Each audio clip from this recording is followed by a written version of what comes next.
Hello, happy Tuesday. Today we're talking about money.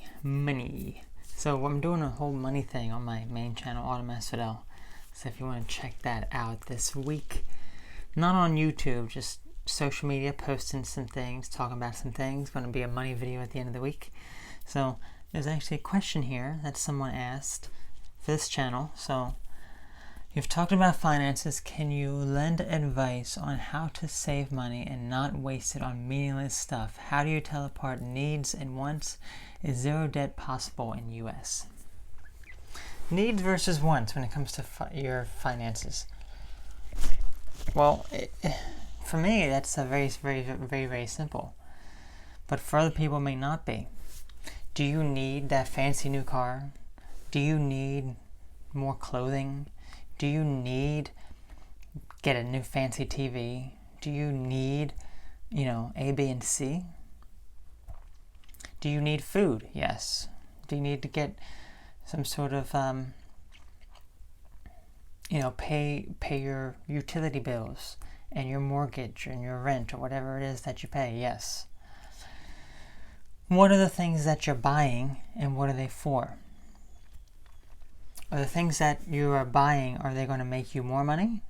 Or are they just for your own personal gain? When it comes to food, that is something that you need to survive. So any sort of expenses that I do, if it's not going to help me make more money, I don't buy it. You know what I mean? So if I buy something, I could technically write it off as a business expense because I'm purchasing something that's helping me make more money or to help in some way with my business that I have. Make sense? So that's how I look at it as. I'm not buying it just because, I'm buying it for an end goal. So that's how you have to look at it. That's how I look at it, at least. So that's how you can differentiate your wants and your needs. Your wants. Do you really need it? Just ask yourself that. Do you really need that?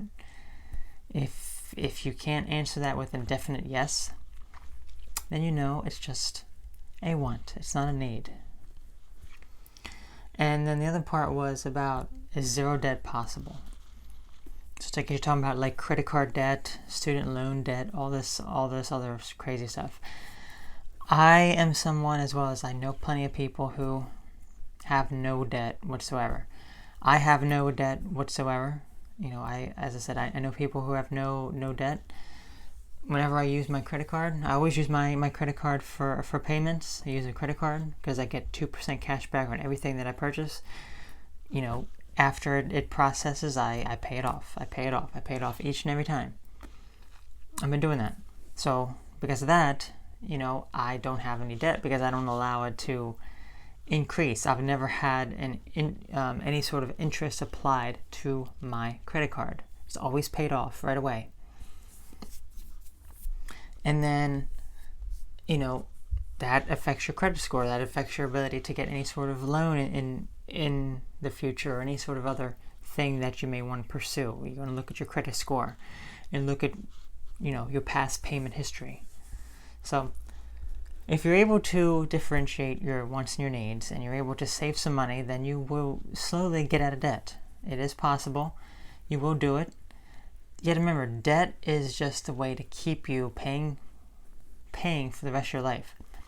That's why there's all that student loan debt. It's all a way to make people, these people get into these high education systems and they pay a lot of money for schools they're not able to afford, get all these loans and everything, and then they have debt for the rest of their life, yet they're working a standard job that is minimum wage or slightly above that. They're not actually working the type of job that they really want, and they'll be doing that for the rest of their life, and they may or may not pay it off at the end of their life, and they're going to be struggling.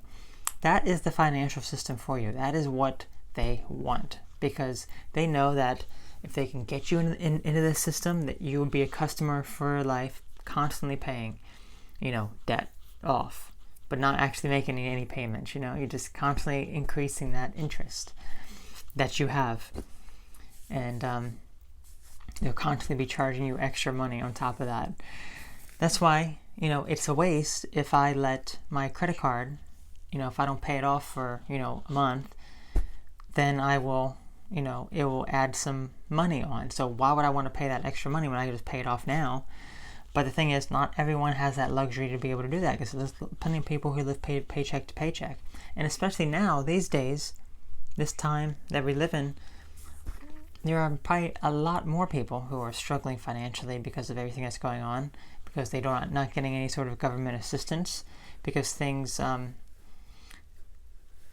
were not able to be sorted out appropriately for everything that happened in the world. So that's why you always had to be prepared. You always had to save up. You always had to do what is best for you and have some money set aside. That's why I've always said, set some money aside, even if it's just a little bit of money for something longer term. Okay? Even if it's just $5 a month. Guess what? $5 a month, after 3 years, that's going to be, a few $100s there. Maybe that could come in handy at that time. I don't know. Whatever the case is, you have to do your best to distinguish and do your best to pay it off, because you can do it. All you got to do is just not see it as a burden, but just see it as a challenge for you that you have to face and work on. So, that's pretty much it. So, you'll take care. I'll catch you later. I'll talk with you tomorrow. Bye.